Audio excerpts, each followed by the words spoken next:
Here are all the advanced integral techniques I could find online, and I'm going to explain every one of them. Gauss-Chebyshev formula says that the integral from -1 to 1 of 1 over root 1 minus t squared f of t dt is approximately equal to pi over 3 f of minus root 3 over 2 plus f of 0 plus f of root 3 over 2. And if you just remember all that, then you're all good. Now, I know what you might be thinking. When is the unqualified tutor going to show us his bum? Well, I've got you covered.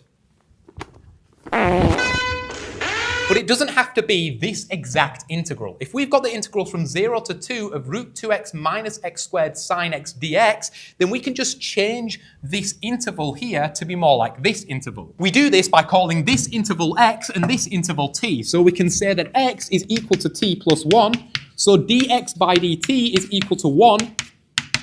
So dx is equal to dt. Now we can just plug all of this into our integral to get this, and then we can plug this into the Gauss-Chebyshev formula to get f of t is equal to 1 minus t squared all times sine of 1 plus t. Now we can just evaluate f at these 3 points and then plug it into our equation to get an approximate answer, and voila. Similar to the Gauss-Chebyshev formula, this gives us a result for all integrals of the form from 0 to infinity of e to the negative x, x to the n minus 1 dx when n is greater than 0. Only this time, gamma n equals n gamma n minus 1, gamma 0 equals 1, gamma n plus 1 equals n factorial, where n is a natural number, and gamma n gamma 1 minus n is equal to pi over sine pi s. Cool beans. Beta function. Beta. Any integral of the form from 0 to 1 of t to the x minus 1, 1 minus t to the y minus 1 dt is equal to gamma x, gamma y over gamma x plus y, or just beta function xy. Caveman trick. If you've got something like this, then you can take the larger power x to the 4 out of the cave and then put it on top as x to the minus 4, and then you've got something that looks sort of like f prime of x over f of x. So then if you just fiddle around with the coefficients a little bit and then you just make that into a ln, that's just the logarithmic form. Laplace Transform. Here is the Laplace Transform, and you can use it to find integrals of exponentials multiplied by trigonometric functions. So let's say we've got the integral e to the minus at sine bt dt. This is just the Laplace Transform of sine bt, and then this is b over a squared plus b squared plus c, and because a squared plus b squared is c squared, this is b over c squared plus c. Reverse quotient rule.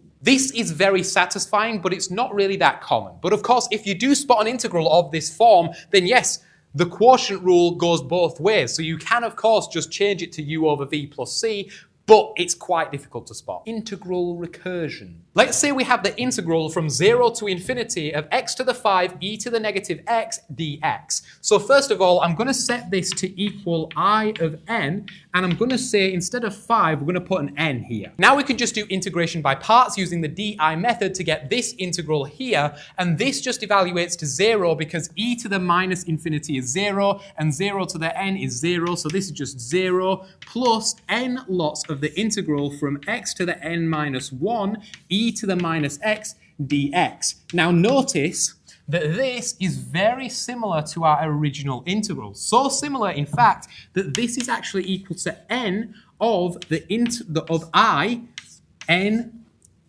minus 1.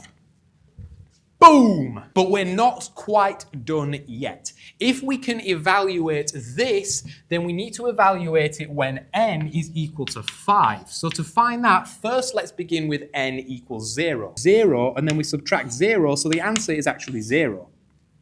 No, that's wrong, you stupid. So for I to the 0, we've got the integral from 0 to infinity of x to the n. Well, n is 0, so it's just going to be 1, so we can ignore that. E to the minus x dx. And this evaluates to minus e to the minus x with the interval brackets around it. So we've got 0 to infinity.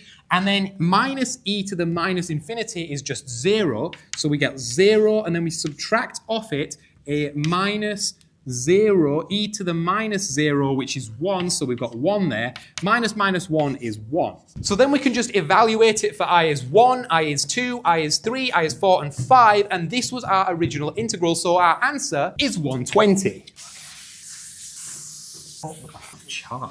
King's rule. Let's say we have the integral of sine x over sine x plus cosine x dx from 0 to pi over 2. Now, King's rule tells us that when we've got something like this with two limits, we can add the limits together and then subtract the x to get this new integral here, and this is the exact same thing. So in this case, sine pi over 2 minus x is the same as cosine x. So we can change this to cosine x, and then cosine pi over 2 minus x is just sine x. So this new integral becomes cosine x over cosine x plus sine x with respect to x. Now you'll notice that this is very similar to this integral here. In fact, it's the exact same thing, only in a different form. So we can say that 2I is equal to this plus this, because these are both I. So we end up with the integral from 0 to pi over 2 of sine x plus cosine x all over sine x plus cosine x, because they've got the same denominator. Now this is just equal to 1 dx, which is just equal to x from pi over 2 to 0, which is just equal to pi over 2. Boom. How lovely is that?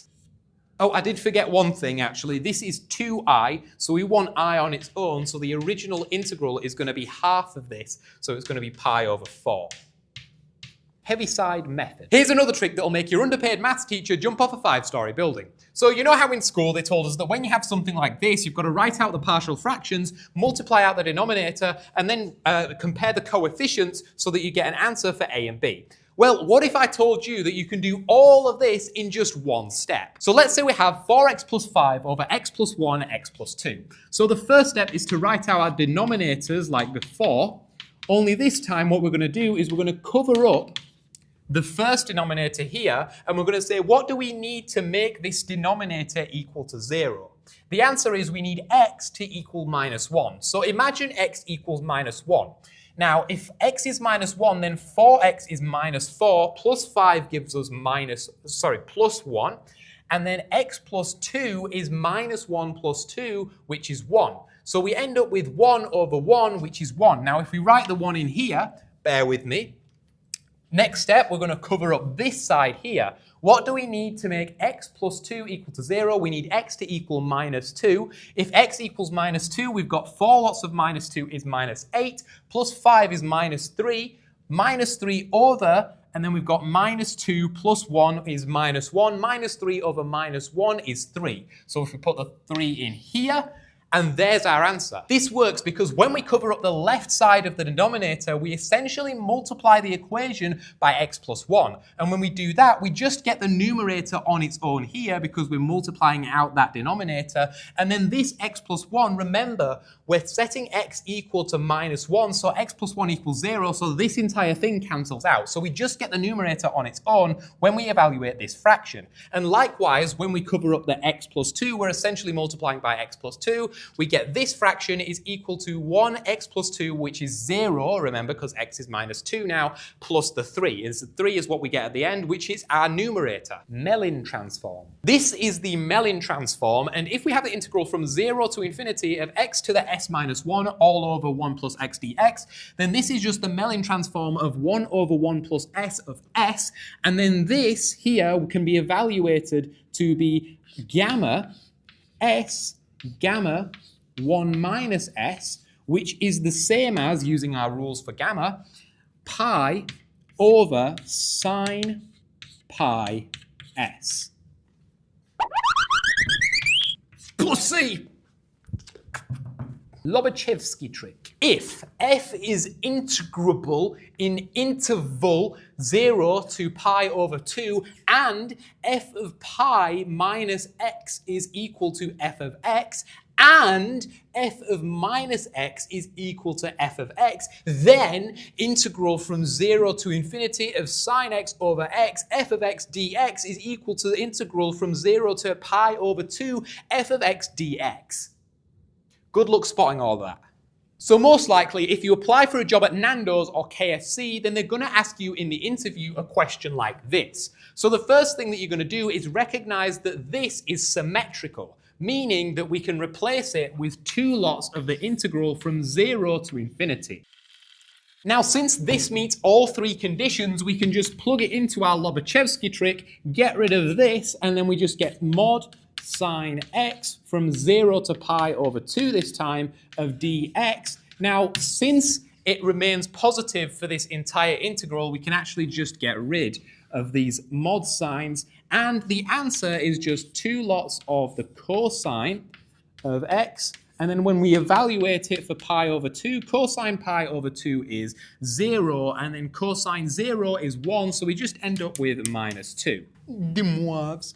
This trick is useful for powers of sine or cosine. First, we define z as a complex unit, cosine theta plus I sine theta. Then, using de Moivre's theorem here, we can see that z to the minus 1 is equal to cosine theta minus I sine theta.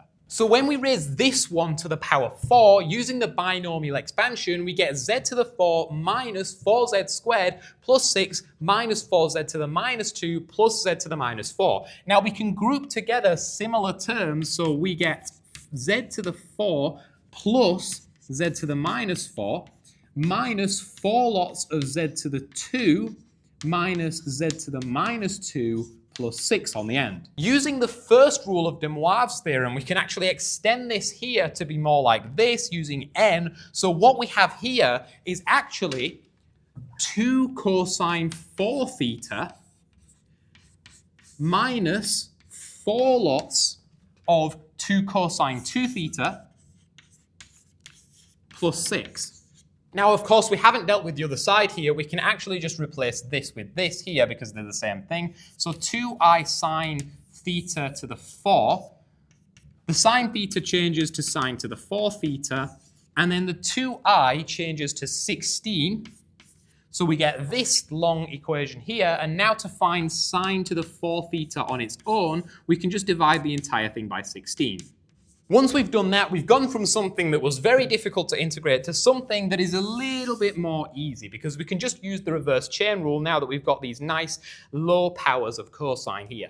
Integration into society. This is one integration problem that to this day, mathematicians still can't find an answer to. How do we integrate into society? Maybe one day we'll find the answer, but those are all the techniques. Make sure you hit the join button below so that I can feed the starving children that are chained up in my basement. And if you can't, then just hit the subscribe button, like, or click this next video.